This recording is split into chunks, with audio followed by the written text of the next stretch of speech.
रक्तांगरक्तवर्ण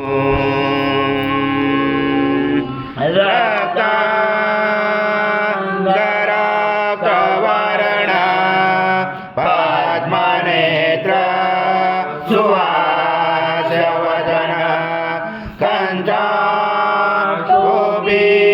समाया दण्डकमण्डलोदर कट्यान्तरक्षक त्रैगुण्यरहित त्रैलोक्यपालक विश्वनायक भक्तवत्सल कलियुगे श्री स्वामी समर्थ अवतार धारक पाहि मां ब्रह्मानंद परम सुखद केवल ज्ञानमूर्ति द्वन्द्वातीतं गगन सदृशं तत्त्वमसादिलक्ष्यम् एकं नित्यं विमलमचलं सर्वदि साक्षिभूतं भावातीतं त्रिगुणरहितं सद्गुरुं तं नमामि। गुरुर्ब्रह्मा गुरुर्विष्णु गुरुर्देवो महेश्वरः गुरुर्साक्षात् परब्रह्म तस्मै श्री गुरवे नमः।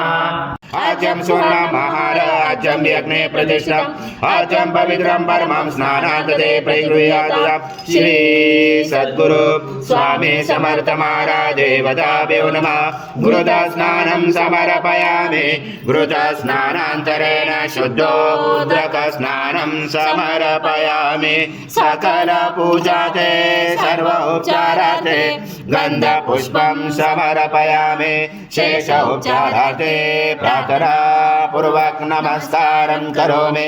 ओम मधुवासं रुद्रासं इंद्रासं अग्निसं वायुसं सूर्यासं चन्द्रमासं ब्रह्मपूर्वस्वरं गणादिपूर्वमुच्चार गणादि तदनन्तरम् अनुस्वार परतरार्धेर्जितं तरेणुरुचितम् एतत्त्वमनुस्वरूपं गकारपूर्वरूपम् अकारो मध्यमरूपम् अनुस्वार शान्तरूपं बिन्दुरुदरूपं नादसन्धानं सहिता सन्धि सहिता गणेश विद्या गणगुरुशेन गायत्री छन्द गणपति देवता।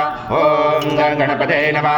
एकदन्ताय विद्महे वक्रतुण्डाय धीमहि तन्नो दन्ती प्रचोदयात्। एकदन्तं चतुर्दशं पाशमं कुशधारणं हरदं सवर्धं मैसे बिभ्राणं मुजगदजं रक्तं लम्बोदरं शूर्पकर्णकं रक्तवाससं रक्तगन्धानुलिप्ताङ्गं रक्तपुष्पैस्फुटितं भक्तानुकम्पिनं देवं जगत्कारणमुचितम् आविर्भूतं च श्रीयादो प्रकृते पुरुषात् परम् एवं जातनित्यं स योगी योगिनावरा। नमो व्रात्पते नमो गणपते नमो ब्रह्मपते नमस्य सुलम्बोदराय एकदन्ताय विघ्नाशिने शिवसूताय श्रीवरदमूर्ते नमो नमः। एतद्वर्षि च योजिते स ब्रह्म भूयाय कल्पते स सर्वदा सुखमेतते स सर्वविघ्नेन बाधते। वायोजनं सूर्योजनं वसो धनमेन्द्र बृहस्पति वरनमदनमस्तु मे वैनजय सोमं पिबं पुत्रः सोमं धनस्य सोमिनो मयं ददातु सोमिना न क्रोधो न समाचर्य न लोभो न चुमावधि भवन्ति पुण्यानां भक्तानां श्रीसूक्तं जपेत् सरसित विनय सरोजस्य जरवजरा कुञ्जमाले शोभे। पूर्णब्रह्माय विद्महे परमहंसाय धीमहि तन्नं स्वामी प्रचोदयात्। श्री सद्गुरु स्वामी समर्थ महाराज देवताभ्यो नमः। मंत्र पुष्पांजलि समर्पयामि।